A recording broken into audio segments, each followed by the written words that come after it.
যেভাবে গ্রেফতার হলেন শাহজাহান ওমর। ঝালকাঠি ১ রাজাপুর কাঠালিয়া আসনের আওয়ামী লীগের সাবেক সংসদ সদস্য শাহজাহান ওমর নিজ বাড়ি ও গাড়িতে হামলা ভাঙচুরের ঘটনায় অভিযোগ দিতে গিয়ে গ্রেফতার হয়েছেন।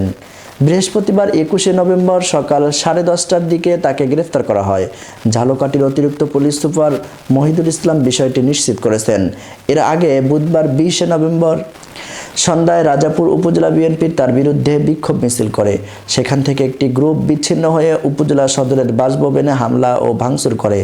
পরে বৃহস্পতিবার সকালে বরিশাল থেকে রাজাপুর আসার পথে পিংরি এলাকায় তার গাড়িতে হামলা চালানো হয়। এসব ঘটনায় রাজাপুর থানার গাড়ি ভাঙচুরের মামলা দিতে গেলে উপজেলা বিএনপির নেতাকর্মীরা বাইরে থেকে থানা ঘেরাও করে এবং অবরুদ্ধ করে রাখে। পরে তাকে গ্রেফতার দেখান পুলিশ। ব্যারিস্টার শাহজাহান ওমর বলেন, আমি সংগর গ্রামের বাড়িতে বোনের কবরস্থানে কাজ করানোর জন্য গিয়েছিলাম। সেখান থেকে আসার পথে হামলার শিকার হয়েছি। আমার গাড়ি ভাঙচুর করা হয়েছে, আমি নিজেও আহত হয়েছি।